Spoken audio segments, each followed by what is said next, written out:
A dandelion came up between my tomato rows on a Tuesday morning.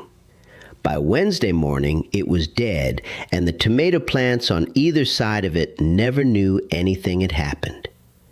It took 1 cup of a white powder that costs less than $1 and about 40 seconds of my time. It is not vinegar.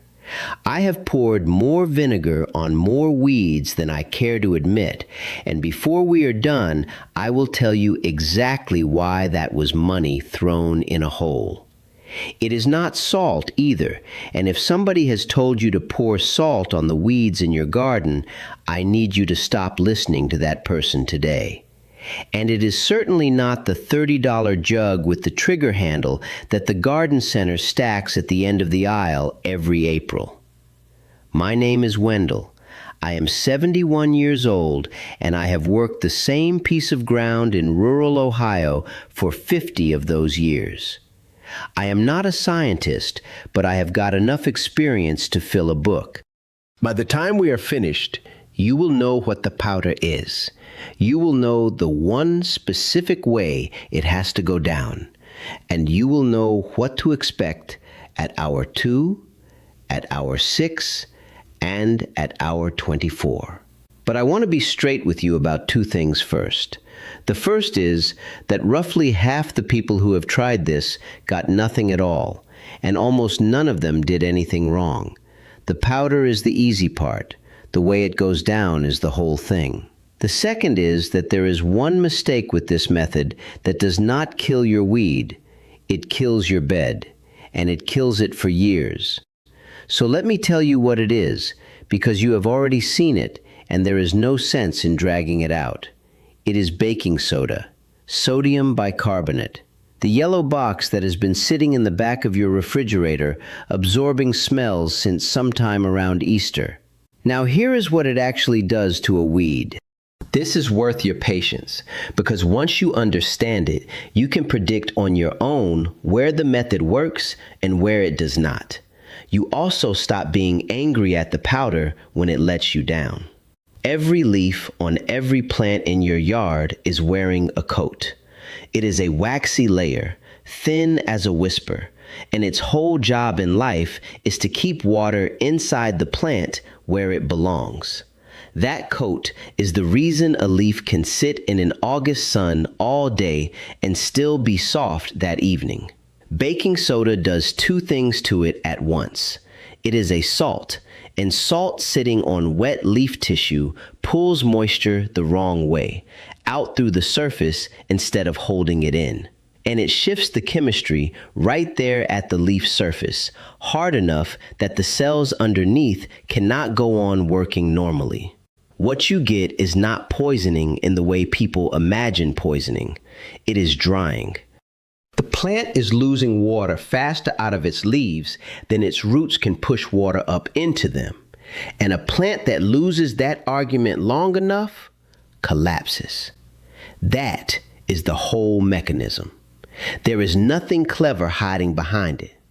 And I want to give you one honest note here, because you are going to go looking this up, and I would rather you heard it from me.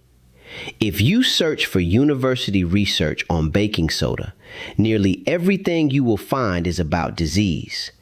Powdery mildew on roses, mildew on cucumbers, mold on stored citrus. That is where the studies are. Research on baking soda specifically as a weed killer is thin. What we do have is what extension offices say about this entire family of kitchen remedies as a group. And I am going to give you all of that before we are done, including the parts that do not flatter my method. So the mechanism is drying, which means everything that stops the drying stops the method. And that is exactly why it failed for so many people. Let me go through the 3 reasons, because one of them is almost certainly yours. The first one is a dry leaf. This is the big one. Powder that lands on a dry leaf sits there like flour on a countertop, It cannot pull water out of tissue it is not touching, and a dry, waxy leaf does not let it touch anything. People sprinkle, walk away, come back the next day, find a perfectly healthy weed with a dusting of white on it, and decide the whole idea was nonsense. The powder never got a chance to start. The second one is a weed that got away from you. There is a difference between a weed that came up last week and a weed that has been standing there since May. A young weed is running on whatever is in its leaves and its short little root. An older one has a bank account underground, and a plant with reserves can lose every leaf it owns and still push out new ones. Extension offices are consistent on this point about every contact remedy, not just this one. Young growth responds. Established growth shrugs. And the third one is weather, which is the one nobody wants to hear. Rain 2 hours after application washes the powder off the leaf and down into the soil, where it does you no good and, as you will hear later, does you some harm. Heavy dew that arrives before the drying has finished does the same thing more slowly. 3 different failures, one fix underneath all of them. And that fix is the part I told you at the start was more important than the powder itself. Here it is. You do not apply baking soda to a weed. You apply it to a wet weed, in the morning, on a day with nothing coming. Take a spray bottle of plain water and wet the leaves down first. Not a soaking, not a puddle, just enough that the whole surface is beaded. Then put the powder on while that water is still sitting there. The water is not a courtesy. It is what dissolves the crystals right against the leaf surface, so the soda ends up in contact with living tissue. Without it, the powder just perches on top of a wax coat and does nothing at all. Morning matters for 2 reasons. Leaves are naturally more receptive early, and you get the entire day of sun and heat working for you while the drying happens. Evening application gives you a night of cool air and rising humidity, which is the opposite of what you want. And you want a day with nothing coming. Look ahead. If there is rain inside 24 hours, do not do this today. Wait for the first dry window you get. The last piece is where the powder goes, and I am going to keep saying this in different ways until it is stuck in you, because this is the difference between a method that is safe around food and a method that ruins ground. It goes on the weed, only on the weed, directly on the leaves and the crown of the plant you want dead, and nowhere else, not scattered, not broadcast, not sprinkled around in a circle for good measure. 1 cup handles more weeds than you would think. On a big rosette, I use maybe 2 tablespoons, and I make sure it sits on the leaf rather than sliding off onto the ground. That is the entire application. Wet the leaves, powder them, walk away. So what happens after you walk away? I will tell you what I have found on my own ground over a lot of seasons. And I want to be careful with how I say this, because this is my observation and not a laboratory result. Somebody with a clipboard has not stood in my garden with a stopwatch. At about 2 hours, if you go back out and look, almost nothing has changed. The leaf might have lost a little of its stiffness. This is the moment where most people decide it did not work and go get the jug. Do not. At about 6 hours, the edges start to go. The outside margin of the leaf turns a lighter, tireder color, and it begins curling in on itself the way paper does near heat. The center is still holding. By 12 hours, you can see the whole leaf has given up its stiffness. It is lying down instead of standing up. On a small annual weed, this is usually the point where it is finished and simply has not been told yet. At 24 hours, a young weed is brown, flat, and dry to the touch. It comes up in your hand with almost no effort, and quite often you do not even need to pull it because there is nothing left worth pulling. Now, two practical questions come up at this point every single time, so let me answer both. The first is whether you should clear the dead material away. On a path or in a crack, leave it. It is dry, it weighs nothing, it will break down or blow off, and while it sits there, it is shading the soil and making life harder for the next seed trying to come up in the same spot. In a bed where you care how things look, take it out, but shake the soil off the roots and leave that soil where it is. The second question is the important one. What do you do if you go out at 24 hours and the weed is standing there perfectly healthy? Do not treat it again, not that day. Go back through the 3 failures instead, because the answer is in one of them. Was the leaf actually wet when the powder went on, or did you sprinkle it dry and hope? Did anything fall out of the sky, including a heavy dew, in the first few hours?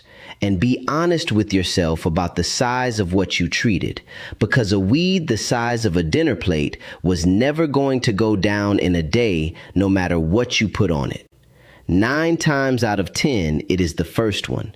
People underestimate how wet the leaf needs to be, and they never see the mistake, because dry powder on a dry leaf looks exactly like dry powder on a wet leaf about an hour later. That is the 24 hours. That is what the whole thing was built on.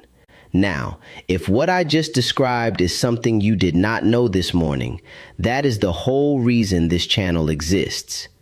Subscribing costs you nothing, and it is the only thing that keeps a video like this one from disappearing. Do it now rather than at the end, because I would rather have you along for what comes next. But if I stop talking now, I would be doing exactly what half the videos on this subject do, and you would come back in 2 weeks angry at me. Because that dandelion between my tomato rows, the one I opened with, came back. Let me explain why, and this is the most honest thing I am going to say today. Baking soda is a contact material. Every extension office in the country will tell you the same thing about vinegar, about salt, about lemon juice, about the whole shelf of kitchen remedies. They kill the tissue they land on. They do not travel. They do not move down through the plant into the root, the rhizome, or the tuber and finish the job underground. Whatever is below the soil line is untouched. For an annual weed, that does not matter at all. An annual has a short root and 1 season of life and no plan beyond it. Kill the top, and you have killed the whole organism. For a perennial, it matters completely. Your dandelion has a taproot that can go down further than most people would believe, and that root is a pantry. Burn off everything above ground, and the plant simply spends some of its savings and sends up new leaves. That takes it a week or 2, and the leaves that come back are small and weak, because it just paid for them out of reserves.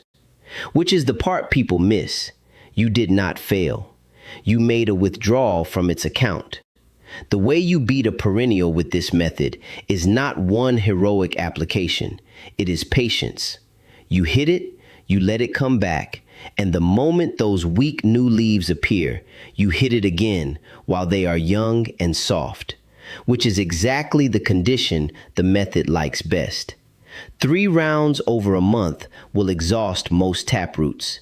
Skip the second round, and you have accomplished nothing but pruning. So when you hear that this wipes out every weed, understand it correctly. There is no weed species that shrugs off a contact burn. Not one. But an annual dies in a day, and a perennial dies on a schedule. And anybody who tells you different has not tried it on established ground. So the method has a shape to it, and once you know its shape, you know exactly where it belongs, and, more to the point, where it will cost you. This is where I get particular. The places this method is made for are the places where you have hard surfaces and no roots you care about. Cracks in a walk, the seam where a driveway meets the grass, gravel paths, patio joints, the strip along the base of a fence line where nothing good grows anyway, along the edges of raised beds, on the outside of the boards. In all of those places, you can be a little generous and a little careless, and nothing bad happens to you. Then there are the places where this works, but you have to be exact, which is the walking paths between your beds and the open dirt around individual plants. Here it is precision only. Powder on the weed's leaves, and if a gust comes up, you stop and wait it out. And then there is the list of nevers. Never broadcast it across a bed. Never dissolve it in a watering can and pour it over an area. Never use it on lawn weeds because your grass is a plant too, and it will go the same color as the weed and take longer to recover. Never use it within about a foot of a young transplant that has not put roots down yet. That is a real list of restrictions, and I would rather hand it to you honestly than have you find it out the hard way in August. Which brings up the fair question. If this stuff is aggressive enough to kill a plant in a day, how is anybody supposed to believe your vegetables are fine 3 inches away? The answer is not that baking soda is gentle. It is not gentle. It is not selective either, which is the word that matters. It does not know a dandelion from a bean plant. Powder that lands on a bean leaf will burn a bean leaf. There is nothing in it that reads labels. What makes it safe around food is entirely a matter of where it goes and how much of it goes there. Soda sitting on top of a weed leaf, dissolving into that leaf and drying it out, is a chemical event that happens on that leaf and stays there. Almost none of it ever reaches the root zone of anything you are trying to eat. There is a real limit though, and I am going to name it rather than let you discover it. The sodium in baking soda does not vanish. The bicarbonate part breaks down easily enough. The sodium does not. It is an element. It stays in your soil until water carries it away or you go get it out. And sodium building up in soil is one of the genuinely difficult problems in growing anything. I have seen people argue that baking soda is safer than table salt because it holds less sodium by weight. By the arithmetic, that is true, and the gap is smaller than the argument usually suggests. But that is not a permission slip. Less sodium is still sodium, and less sodium applied 10 times is more sodium than a lot of it applied once. There is even research pointing at the plant side of this. Grape growers have documented bicarbonate causing chlorosis in certain varieties, which is a fancy way of saying the leaves go yellow because the plant can no longer take up what it needs. That was published back in 2008, and it is a reminder that this material has an effect on desirable plants, not just weeds. So the honest sentence is this: your garden is safe from baking soda as long as the baking soda never touches your garden. The moment that stops being true, every promise I have made today stops being true with it. And that leads directly to the mistake I warned you about at the very beginning. The one that does not kill weeds. The one that kills beds. Here it is. Somebody hears that baking soda kills weeds, and being a reasonable person has the obvious thought. If a little of it on one weed works, why not dissolve a whole box in a watering can, go over the entire bed at once, and save myself an afternoon? Do not ever do that. I know it is the obvious thought because I had it myself somewhere back in the 1980s, and I want to tell you about it because I would rather you learn this from my bad year than your own. I had a bed along the south side of the barn that grew weeds faster than anything else I owned. I mixed up a solution and I watered that whole bed with it, edge to edge, and I felt clever doing it. The weeds went down. So did everything else, eventually, and not in a dramatic way that would have taught me anything quickly. What happened instead was that the following spring, things came up thin. The year after that, they came up thinner. Seedlings sat there refusing to grow, and I blamed the seed. It took me 3 seasons and a soil test to accept that I had done it, and it took several more before that ground grew anything I was proud of. That is what sodium does when it goes into soil instead of onto a leaf. It works on the structure. Clay particles that ought to sit in crumbs with air and water moving between them start to disperse and pack down instead. The soil goes tight. Water sits on top of it rather than soaking in, and then it dries into a crust, and roots that need air and passage cannot get either. You do not get a dead bed. You get a bed that quietly refuses to produce and gives you no reason why. The weeds, meanwhile, came back that same summer. They always do. Their seeds were in the soil, and the soil was still there. So if you take one thing from this whole video, take this. Baking soda goes on a leaf. It never goes on soil. Not dissolved, not scattered, not in a watering can, not just this once. Now. Some of you are listening to this having already done it, and I am not going to leave you standing there. The first thing is to stop, obviously, and the second thing is to get a soil test rather than guess. Your county extension office will run one for a small fee, and it will tell you what you are actually dealing with instead of what you are afraid of. If sodium is the problem, the standard answer is gypsum, and the reason it works is worth understanding. Gypsum is calcium sulfate. When you put it down and water it in, the calcium goes to the places on your soil particles where sodium has parked itself and takes those spots over, which frees the sodium to move. Once it is loose, water carries it down and out of the root zone. This is not a folk remedy. It is what agronomists use on sodium-affected ground at field scale, and it is documented by University Extension across the Corn Belt. It is not fast. You put gypsum down, you water deeply and repeatedly, and you give it a season. Deep watering is doing half the work here because sodium that has been freed up but never gets flushed simply resettles. Then feed the ground. Compost, aged manure, leaf mold, whatever you have. Organic matter helps soil hold structure while it is recovering and gives you back the crumb that sodium took away.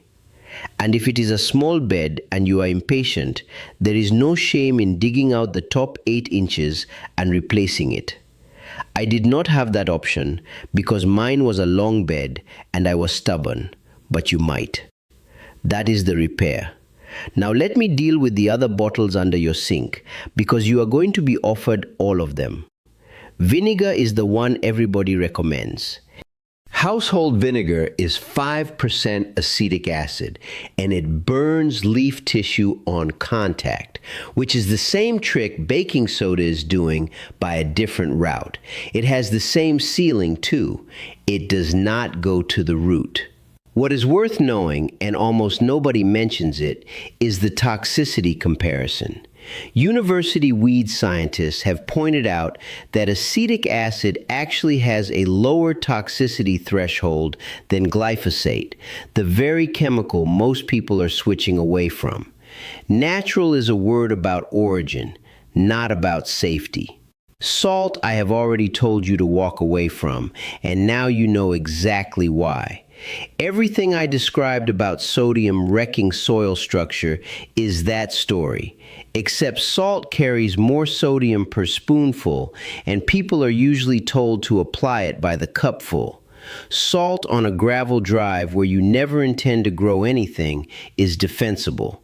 Salt anywhere near food ground is not. Boiling water genuinely works, and nobody talks about it, probably because you cannot sell it. It is free, it leaves nothing behind whatsoever, and it is excellent for the cracks in a walkway. It has the same limitation as everything else in this category. It cooks what it touches, and it does not go deep. Corn gluten meal is the one people get wrong most often. It does nothing at all to a weed that is already standing. It works on seeds trying to germinate, which means it goes down before the problem, not after it. So there is your whole shelf. Every one of them is a contact material. Every one of them handles young annuals and struggles with established perennials. Anybody selling you a kitchen remedy that reaches down and kills a taproot is selling you something that does not exist, which leaves timing as the last real advantage you have, and it is a bigger one than people expect. I garden in zone 6A, so adjust what follows if you are south or north of me. And I would honestly like to know where you are, because the timing conversation is different in Georgia than it is in Minnesota. Early spring is the best window of the entire year for this method, and most people sleep through it. In my ground, that means the last week of March and the first 2 weeks of April. If you are waiting for the soil to warm up before you deal with weeds, you have already missed the 3 cheapest weeks of your year.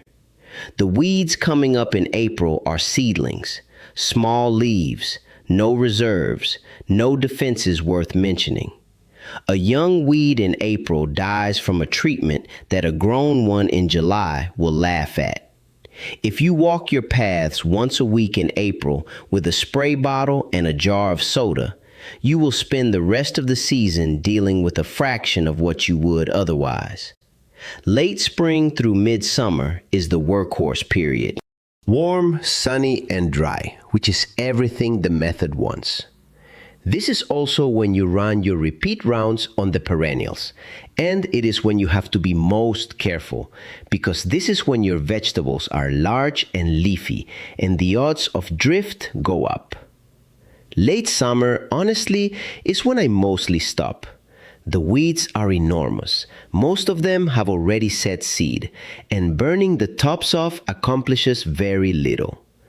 Pulling and mulching serves you better in August than anything you can sprinkle. And in fall, when beds come empty, that is your chance to do the honest, hard work on the paths and edges with no vegetables nearby to worry about. The pattern underneath all of it is simple enough. This method rewards the person who goes early and goes often. It punishes the person who lets the garden get away from him and then comes looking for one dramatic solution in July. So here is everything in the order you will need it. The powder is baking soda. The technique is to wet the leaves first with plain water, put the powder directly on those wet leaves in the morning, and pick a day with no rain coming. The result is a young annual weed dead in about 24 hours and a perennial that needs you to come back 2 or 3 times over a month. The rule that makes all of it safe is that it goes on the leaf and never on the soil. And the day you break that rule, you are not treating weeds anymore. You are treating your own ground badly. 1 cup, less than $1, 40 seconds. And I am going to ask you for one thing, not a list of things. Go out tomorrow morning and find the youngest weed you have got, not the monster, the little one. Wet it and treat it and look at it 24 hours later.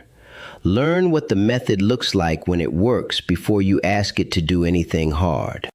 Then come tell me what you found. Tell me what the weed was and tell me what state you are gardening in, because Zone 6A advice does not fit everybody, and I would rather know who I am talking to. I read the comments and I answer the ones I can. I would be grateful if you subscribe to the channel. New videos go up every day. See you next time, friends.